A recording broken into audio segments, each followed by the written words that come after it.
Hermanos, en medio de un mundo que podemos darnos cuenta que se precipita prácticamente hacia una ruina total, Dios quiere decirte a ti que Él tiene un plan de protección para cada uno de sus hijos.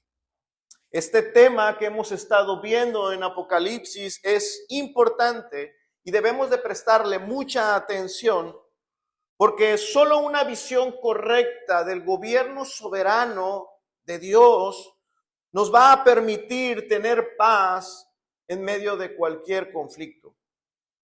Estamos, hermanos, estudiando esta porción del Apocalipsis, la visión del apóstol Juan, visión que él tuvo en la isla de Patmos, mientras estaba prisionero. Señor le entrega esta serie de visiones, y en esta visión que Juan está viendo, se están abriendo los sellos de un libro que él ve en esta visión. Hemos dicho que los sellos que se abren en Apocalipsis representan el gobierno soberano que Dios tiene en la historia humana. Estos sellos no describen una serie de desastres futuros, sino que son representaciones de las realidades que caracterizan toda esta era, desde la primera venida de Cristo hasta el juicio final, hasta su segunda venida. Estos sellos simbolizan esta serie de juicios y de sufrimientos que Dios permite en el mundo actual. Dios quiere que su iglesia entienda esto. Dios quiere que cada uno de nosotros recuerde y nunca olvide que en medio de un mundo que está bajo el juicio de Dios, Él mismo tiene el control de todas las cosas. Que estas cosas son parte de su plan divino. Dios quiere que cuando su pueblo enfrente sufrimiento, recuerden que es el Cordero de Dios el que está reinando sobre la historia. Y que Él está llevando esta historia, esta gran historia de la redención hacia la consumación final. El primer sello que mencionábamos, hablábamos de ese caballo blanco y de su jinete que ve Juan al abrirse el sello. Y decíamos que este sello nos muestra el avance victorioso del evangelio y de su iglesia. Una iglesia, un evangelio que ha salido para conquistar. Ahora, algunos piensan, dicen, esto no puede ser porque los sellos representan juicios. Nosotros estamos de acuerdo con ello. Hermanos, la predicación del evangelio también es parte del juicio de Dios sobre el mundo actual. Porque nosotros bien que sabemos por la palabra que cuando uno predica el evangelio del reino de Dios, hermano, el evangelio nunca resulta neutral para los oyentes. Ocurren una de dos cosas: o lo aceptan o lo rechazan. Dice 2 Corintios 15, el apóstol Pablo, porque nosotros somos olor grato de Cristo en los que se salvan, y en los que se pierden somos olor de muerte para muerte. La predicación del evangelio en este mundo actual también resulta como juicio para muchos. Somos aroma de vida para los que se salvan, pero somos aroma de muerte para los que se pierden. Así es que este primer jinete que ya mencionamos no solamente es gracia que está recorriendo el mundo, sino que también es juicio, pues deja al descubierto los corazones rebeldes y deja a este mundo rebelde sin excusas para el día del juicio. Este juicio inicial, es precedido, después de este juicio inicial vienen otros juicios, y mencionábamos el juicio de la guerra, del hambre y de la muerte, estos otros jinetes, juicios que son justos y que son consecuentes a ese rechazo del evangelio, a ese rechazo de esa paz que Cristo está ofreciendo al mundo. Por ese rechazo entonces y en consecuencia la pecaminosidad del hombre, hay guerras, hay hambre, hay muerte. Y luego se revela el sexto sello que ya mencionábamos en la predicación anterior. Una donde Juan ve a una humanidad clamando a los montes. Caed sobre nosotros, dice el capítulo 6, verso 17. Caed sobre nosotros y escondednos del rostro de aquel que está sentado en el trono y de la ira del Cordero. Porque el gran día de su ira ha llegado. Y luego se hace esta pregunta: ¿y quién podrá sostenerse en pie?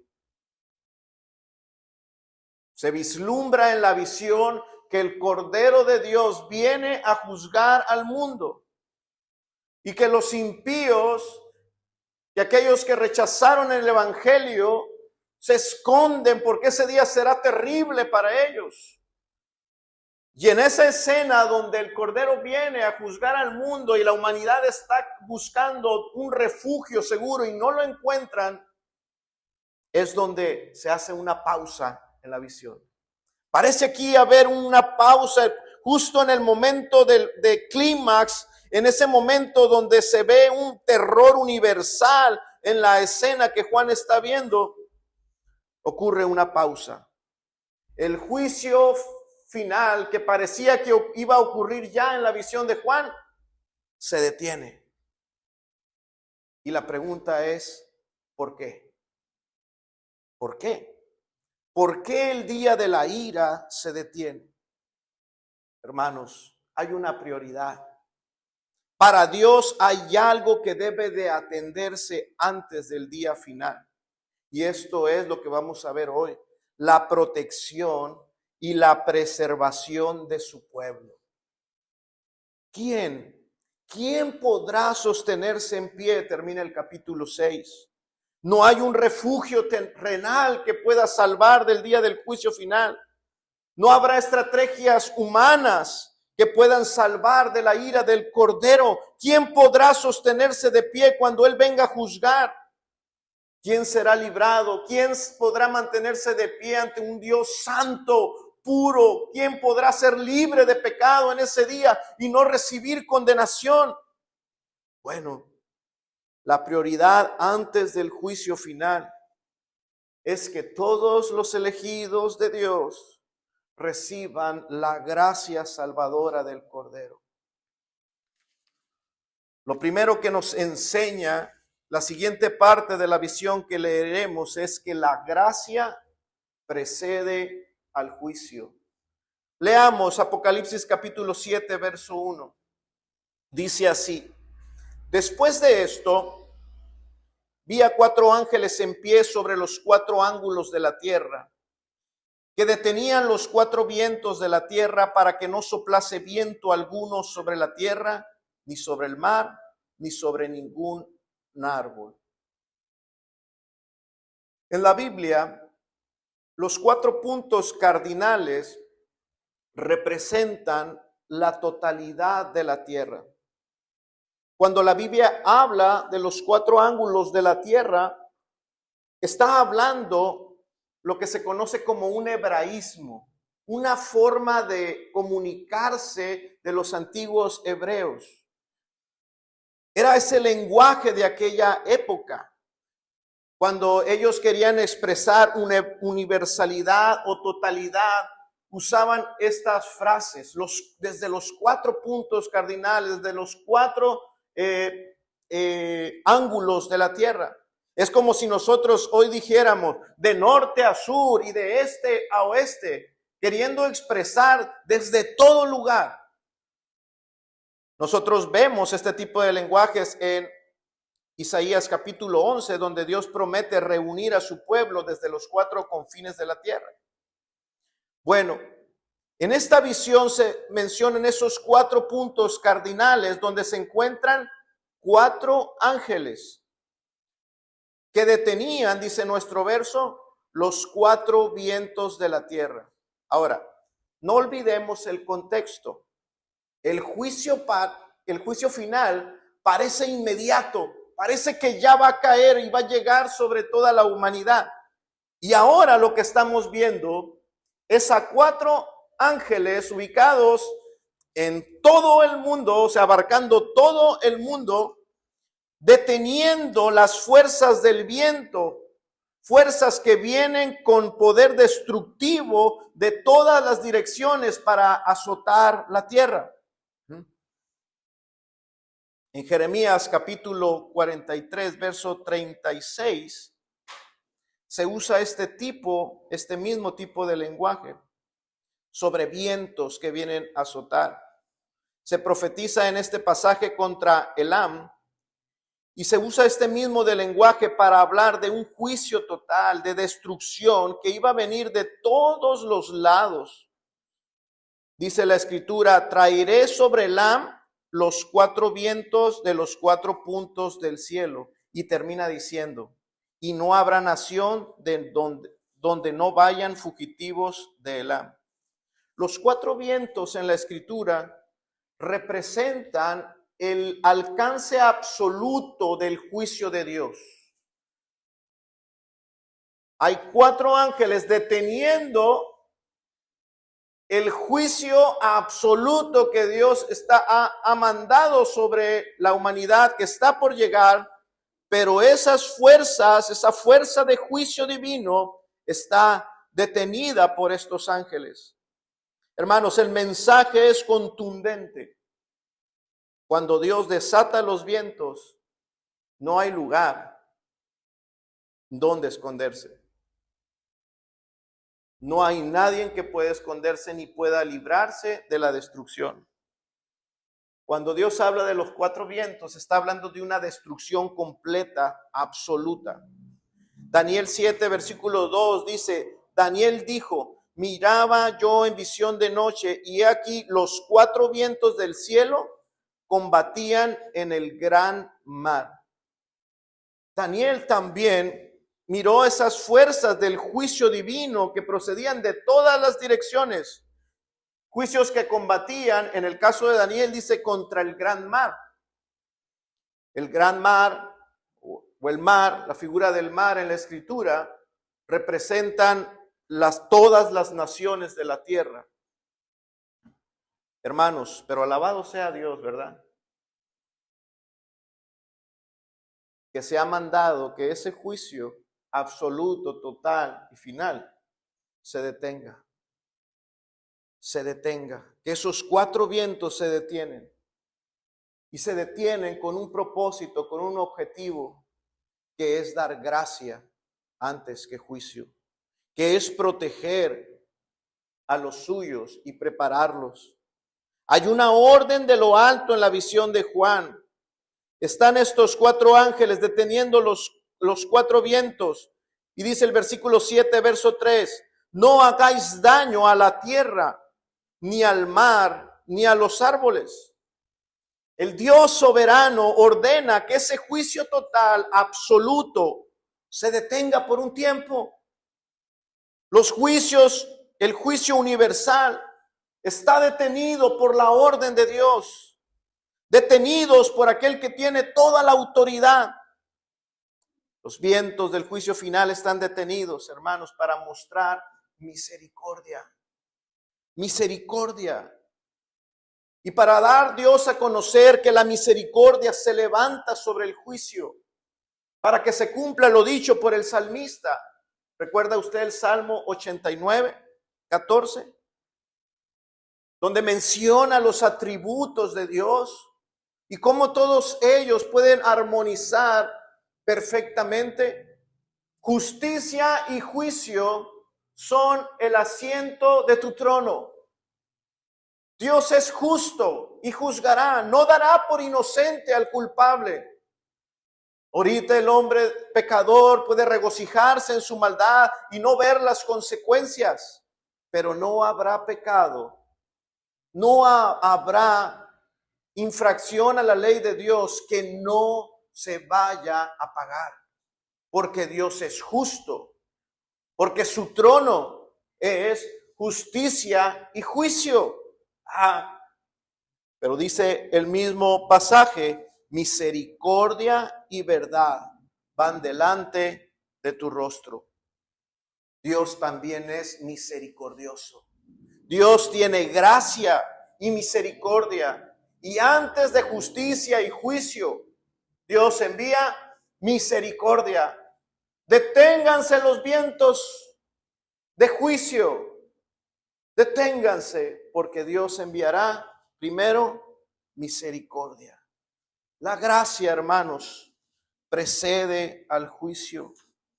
Esto es lo primero que podemos ver y entender en la visión de Juan. De repente, en esta misma visión, en el versículo 2, aparece otro ángel. Otro ángel. Dice el versículo 2, y vi también otro ángel que subía de donde sale el sol. 4 ángeles deteniendo el juicio de Dios, y empieza en la visión a aparecer desde el oriente, empieza a levantarse la figura de un ángel. Desde el oriente, desde el lugar donde sale el sol. Desde ese lugar, hermanos, que representa la luz y la esperanza. El sol nace desde ese lugar, desde el oriente. Ahí nacen los amaneceres. En la mentalidad hebrea, ese lugar representa que la luz, es el lugar donde la luz vence a las tinieblas. Qué hermoso es ver los amaneceres, los que se levantan temprano, ¿verdad? Bueno, yo solía por mucho tiempo, en mi juventud, levantarme temprano y salir a hacer bicicleta antes de que el sol saliera, y me tocaba ver los amaneceres, cómo salían detrás de esas montañas y cómo la oscuridad iba desapareciendo poco a poco. No se miraba el sol, pero la luz comenzaba a salir, y en la noche, que era oscura, oscura, en el punto más oscuro, es justo antes de que empiece a salir el sol. De repente empieza a salir el sol y todas las tinieblas empiezan a huir, hasta que las tinieblas de este lado desaparecen y el día sale, hermanos.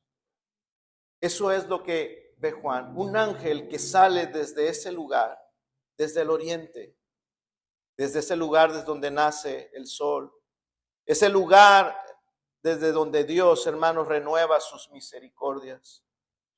¿Recuerda usted al profeta Jeremías diciendo las siguientes palabras, verdad?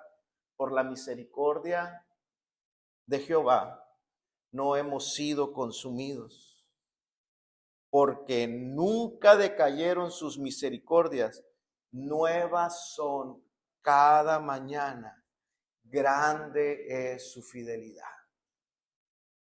Malaquías 4:2, mas vosotros, los que teméis a mi nombre, les dice, nacerá el sol de justicia y en sus alas traerá salvación. Gloria a Dios, que no solamente es detenido por un tiempo el juicio de Dios, sino que ese tiempo, esa pausa, es, hermano, para que nazca y se entregue misericordia y gracia.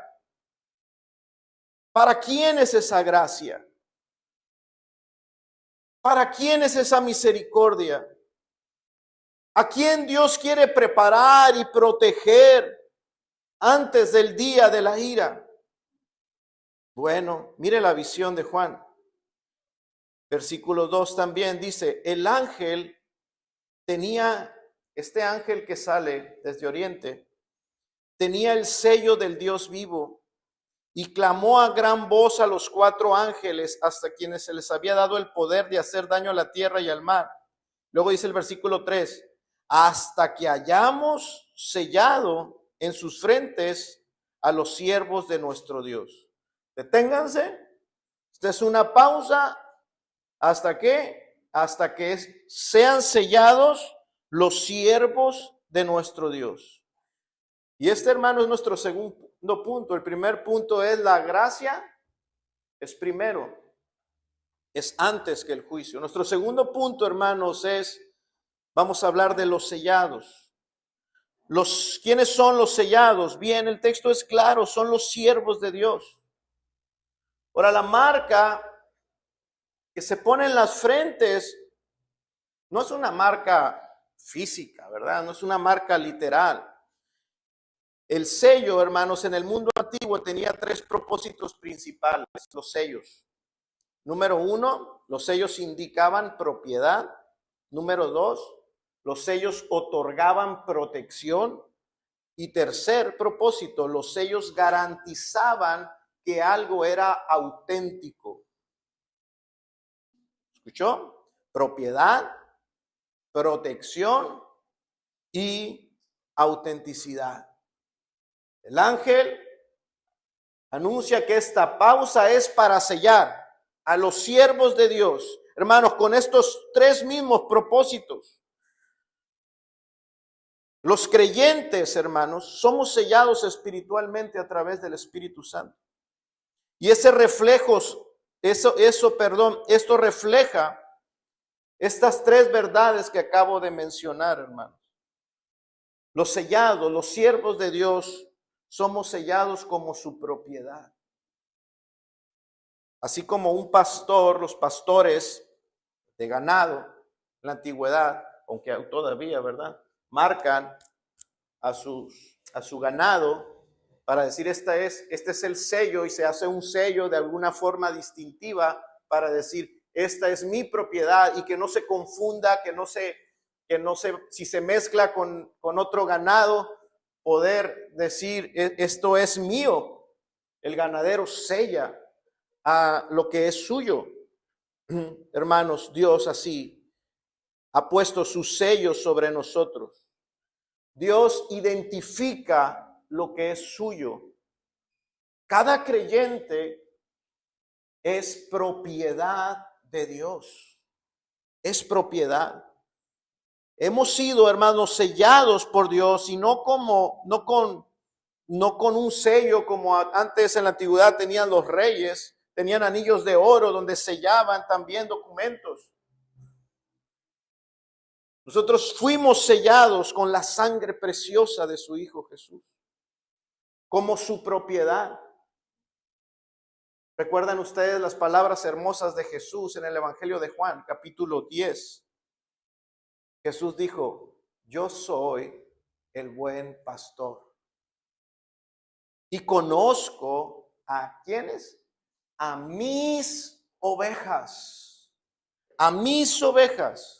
Y las mías me conocen, así como el Padre me conoce, yo conozco al Padre, dice, y pongo mi vida por las ovejas. También tengo otras ovejas que no son de este redil, aquellas también debo traer, y oirán mi voz, y habrá un rebaño y un pastor. Detengan el juicio final. Hay que sellar, hay que marcar a todos aquellos que son parte del rebaño de Dios. A todos aquellos. Cristo dio su vida por nosotros, no solamente para redimirnos de nuestro pecado. Cristo murió en la cruz del Calvario para marcarnos como suyos, como su propiedad. Cristo pagó el precio. Él te compró. Él compró a cada creyente a precio de sangre. Y ahora cada uno de los creyentes es propiedad exclusiva de Dios. Si has creído en Cristo, no debes de tener duda de que tú le perteneces a Dios, de que estás sellado como pertenencia de Dios, que eres parte de su rebaño y que Cristo te conoce personalmente. Él dijo: yo conozco mis ovejas. Sin embargo, esta realidad también, hermanos, es evidente. Aún hay ovejas de Cristo que no están selladas. Por eso Jesús dijo: tengo otras ovejas que no son de este redil, pero que debo ir por ellas. Debo de ir por ellas. Esta pausa, hermanos, es para sellar, para marcar a todos aquellos que Dios ha elegido para salvación y que aún no están en el redil. Hoy Dios sigue llamando a sus ovejas dispersas para sellarlas y para traerlas a su rebaño.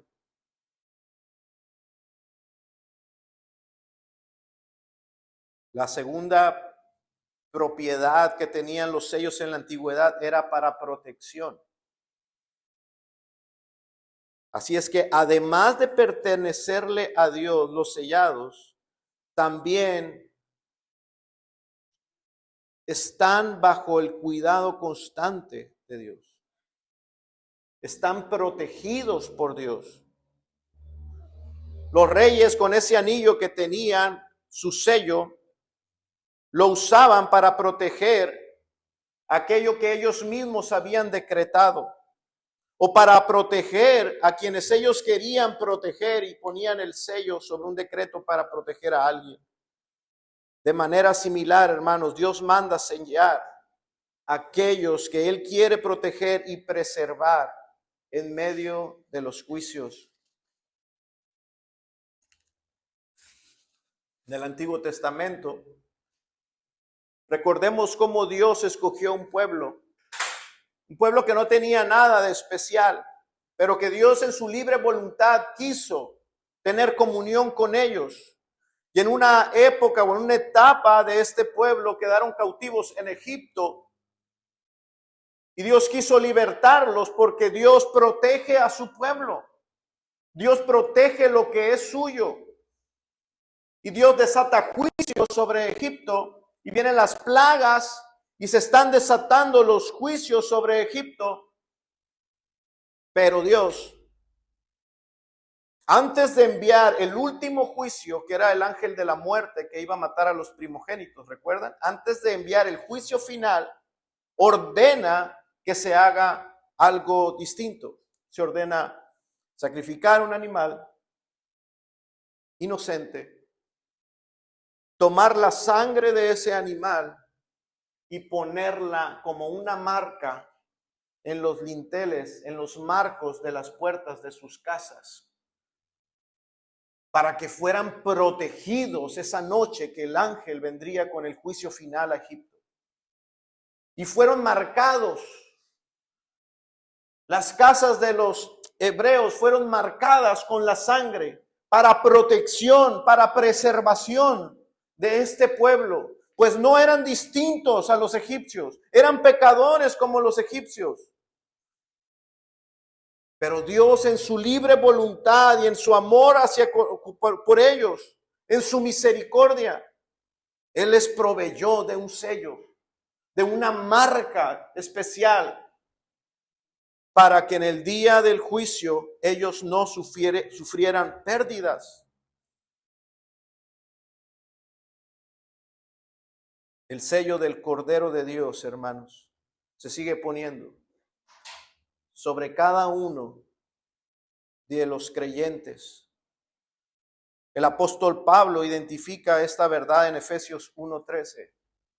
Efesios 1:13 dice: en él también vosotros, habiendo oído la palabra de verdad, el evangelio de vuestra salvación, y habiendo creído en él, fíjese todo el énfasis que se hace. Estos son los creyentes. ¿Qué fue hecho sobre los creyentes? Fuiste sellados con el Espíritu Santo de la promesa, que es las arras de nuestra herencia, hasta la redención de la posición adquirida para alabanza de su gloria. Cada uno, si usted cumple con estas características, usted ha oído la palabra de verdad, si usted ha oído el evangelio de salvación y ha creído este evangelio, usted tiene en su frente el sello de Dios. Usted ha sido sellado por el Espíritu Santo. Este sello lo libra, hermanos, de el juicio y de la ira de Dios.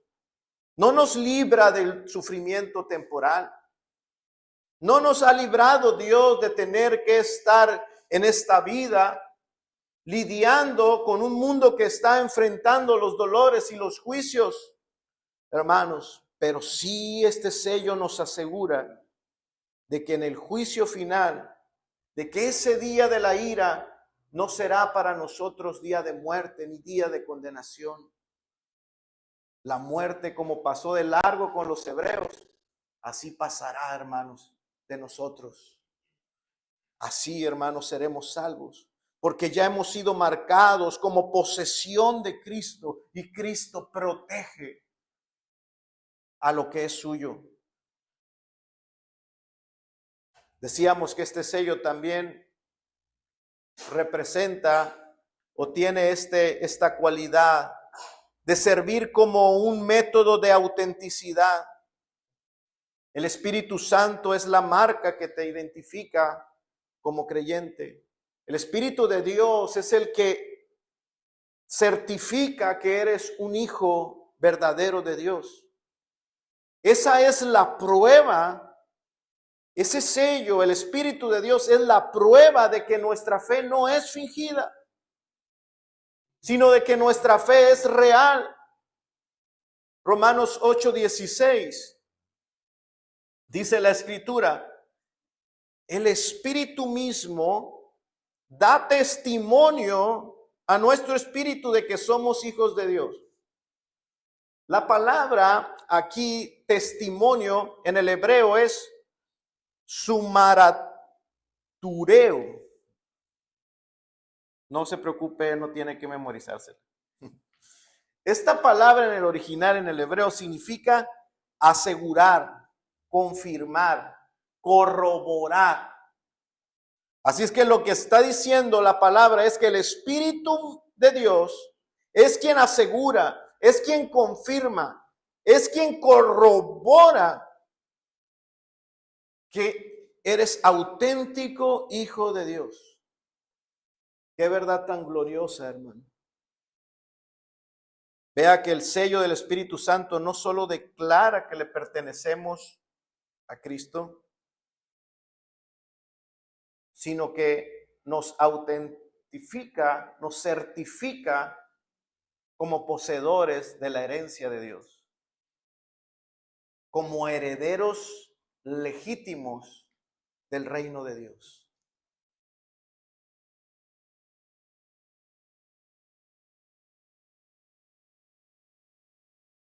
Si somos de Cristo, si tú tienes el sello, si la iglesia, fíjese este mensaje en su contexto primario, fue entregado a una iglesia que estaba pasando tribulación, persecución, dolor, y está recibiendo este mensaje donde Dios le está hablando y le está diciendo: estás en medio de un mundo que está siendo azotado por los juicios de Dios, y estás viendo a tu alrededor las consecuencias del pecado y de cómo el mundo rechaza este evangelio y está viviendo fuera de la voluntad de Dios y está sufriendo todas las consecuencias. Y ahí estás tú, iglesia. Y sabes que el regreso y el juicio final viene pronto.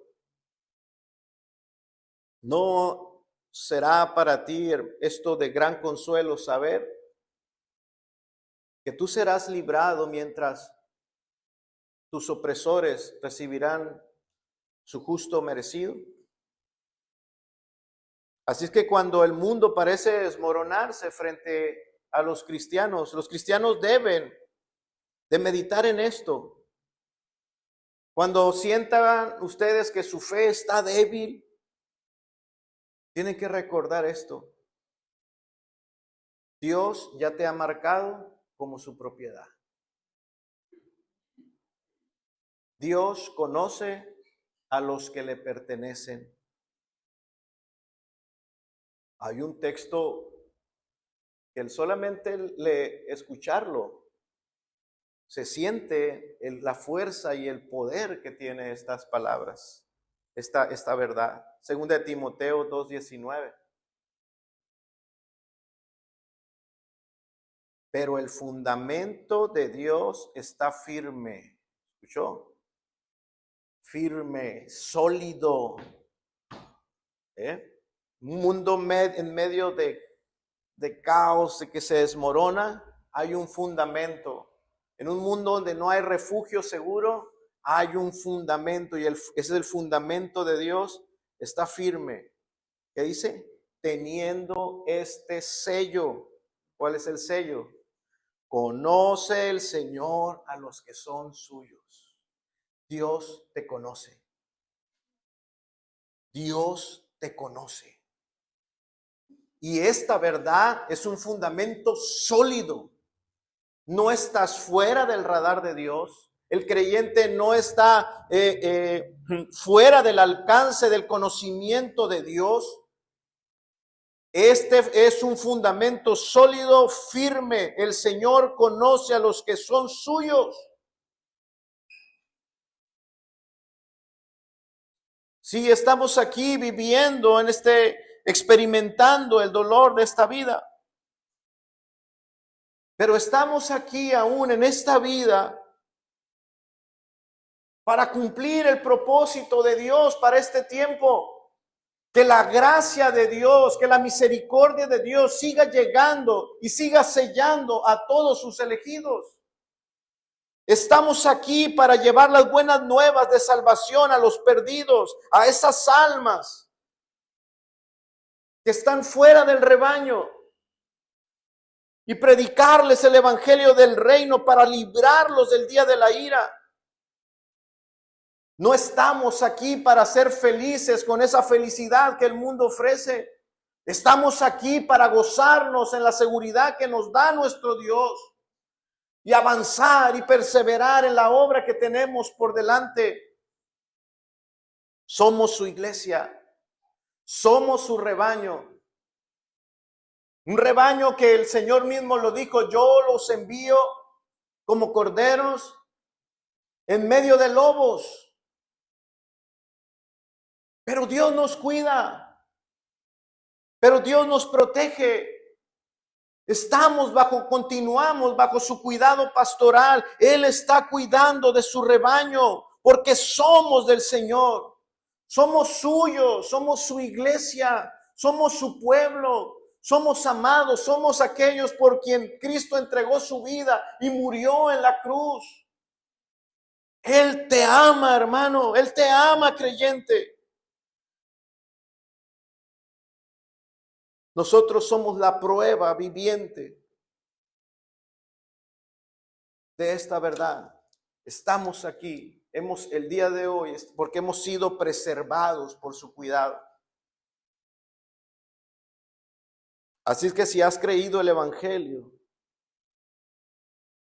tienes que recordar esto. Hay un sello.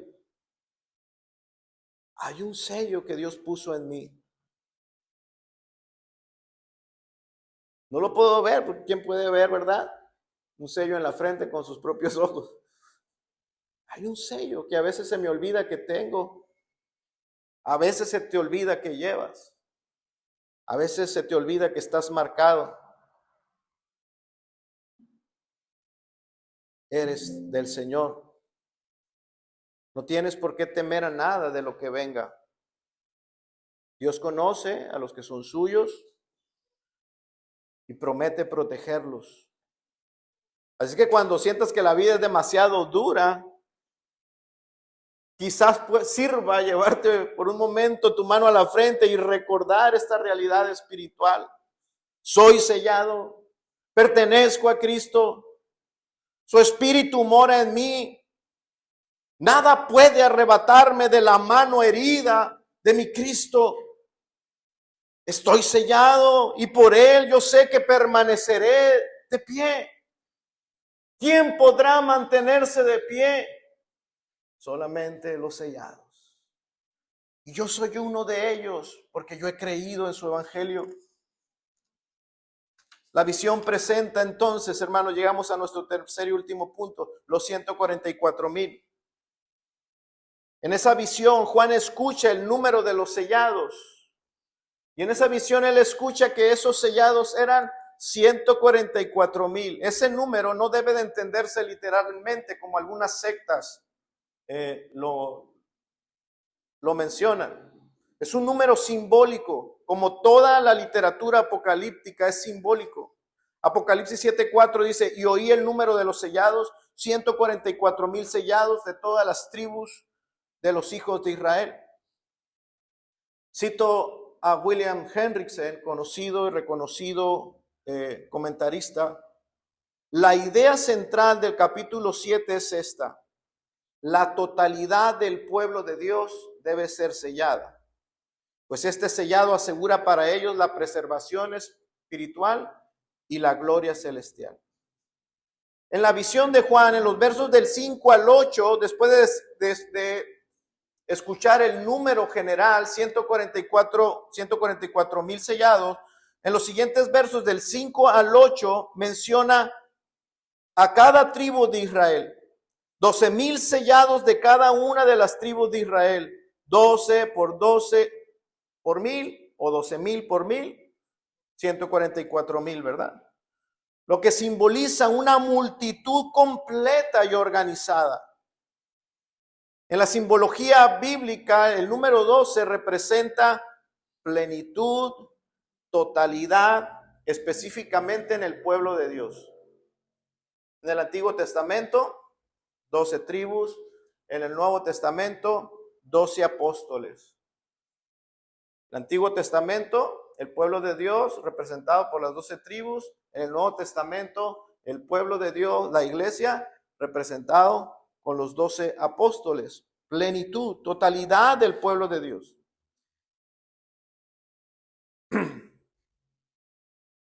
Así es que Juan describe a Israel, a las 12 tribus de Israel en la visión. Ahora, ¿Israel lo debemos de entender literal o simbólico? ¿Cómo se entiende Apocalipsis? De manera simbólica. El Israel que Juan escucha que debe de ser sellado no es el Israel étnico. No son los judíos. Es el Israel espiritual. Es ese Israel espiritual que nos menciona Pablo en sus diferentes cartas, como en Gálatas 6:16, que dice que nosotros, que no somos judíos, no tenemos rasgos judíos, ¿verdad? Entonces, aunque hay algunos que dicen que somos judíos, hermano, eso ya no importa de cuál es nuestra descendencia étnica. El Israel de Dios son todos los creyentes, tanto judíos como gentiles. Así se confirma en Efesios 2:19. Se nos dice a nosotros que no somos de sangre judía, se dice, así que ya no sois extranjeros ni advenedizos, sino que somos conciudadanos de los santos y miembros de la familia de Dios. Nosotros somos el pueblo de Dios. Pedro también lo dice en su primera carta, en el capítulo 2, verso 9. Mas vosotros sois linaje escogido, real sacerdocio, son una nación santa, un pueblo adquirido por Dios, para que anunciéis las virtudes de aquel que os llamó de las tinieblas a su luz admirable. Vosotros que en otro tiempo no eran pueblo, pero que ahora sois pueblo de Dios, que en otro tiempo no habéis alcanzado misericordia, pero ahora habéis alcanzado misericordia. Lo que Juan ve en la visión de Apocalipsis, esos 144,000 hermanos no eran judíos. Representan a la totalidad de cada uno de los creyentes alrededor de todo el mundo que ha creído el Evangelio y ha sido sellado por el Espíritu Santo. Por lo tanto, no debemos esperar, como algunos están esperando, que para que venga nuestro Señor Jesucristo en su segunda venida es necesario que se levante un avivamiento entre el pueblo judío, que los judíos se conviertan, que finalmente crean en Cristo, que 144,000 judíos abandonen su religión y vengan al cristianismo.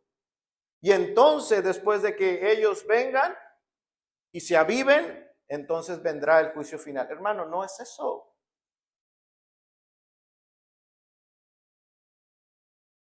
No debemos esperar eso. El tiempo de gracia en que vivimos, hermanos, no es para que 144,000 judíos se conviertan. El tiempo final está detenido para que cada uno de los elegidos, donde quiera que se encuentre, en el rincón más recóndito de este planeta, donde quiera que se encuentre ese elegido de Dios, escuche el evangelio y se convierta. Mexicanos, nigerianos, latinos, europeos, asiáticos. El último de sus elegidos escuche el evangelio y se convierta. Este tiempo de gracia no es para los judíos, es para todos. Es para todos. Es para que se cumplan las palabras del Señor Jesús en Juan 6:39. Y esta es la voluntad del Padre, el que me envió, que de todo lo que me diere, no pierda yo nada, sino que lo resucite en el día postrero. Así es que los 144,000 son todos los sellados con el Espíritu Santo, judíos y gentiles. Somos nosotros, eres tú que has creído el evangelio. Ahora, nosotros vemos en la visión una lista detallada. 12,000 de Judá, 12,000 de Rubén, 12,000 de Gad, 12,000 de Aser. ¿Se da usted cuenta del detalle que hay en la visión? Bueno, esa es una forma simbólica de Dios decirnos que Él tiene un registro completo y detallado de todos los que son suyos.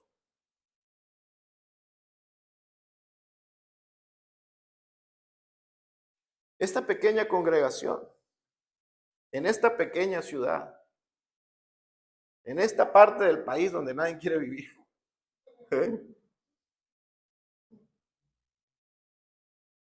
estamos en la mente de Dios.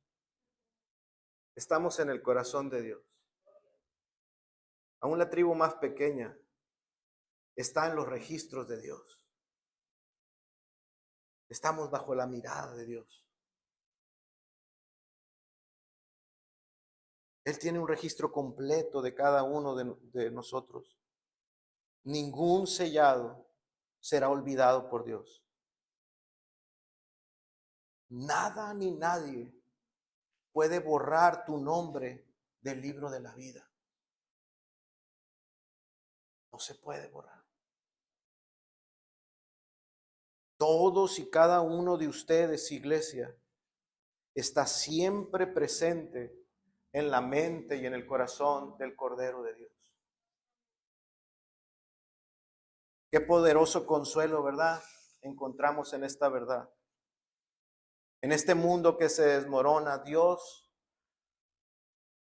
le grita a su pueblo desde su trono: tú eres mío. Te he sellado. No con tinta he derramado la sangre de mi Hijo Jesucristo sobre ti. No puede ser borrada. Perteneces al Cordero. Ustedes llevan el sello que testifica que son auténticos, legítimos, amados por el Rey de Reyes y Señor de Señores. Miren a su alrededor. ¿Ve estos hermanos que están aquí? ¿Ve estas personas que están aquí?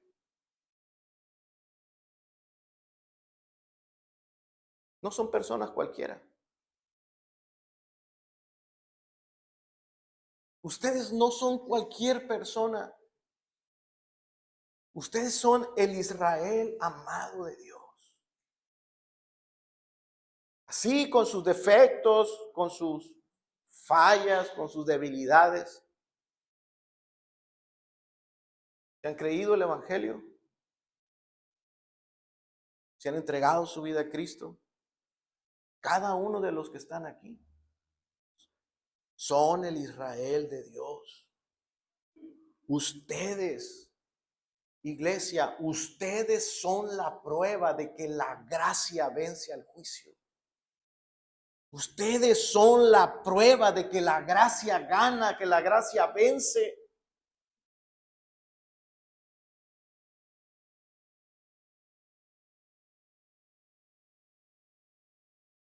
Usted, hermanos, usted es un testimonio de que Cristo conquistó, de que en la cruz Cristo venció, que al morir en la cruz no fue una derrota, fue una victoria. Usted es el testimonio de que Cristo venció, de que Cristo es un conquistador, que ha conquistado su corazón, que ha conquistado su vida.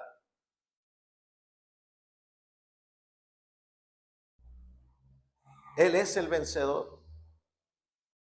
Él es el vencedor.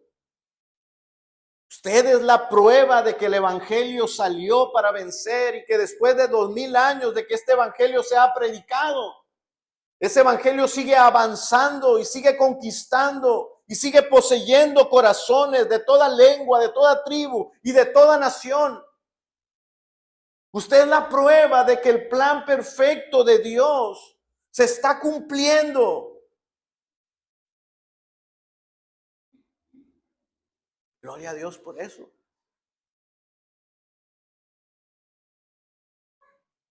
Demos gracias, hermanos, al Señor. Oremos.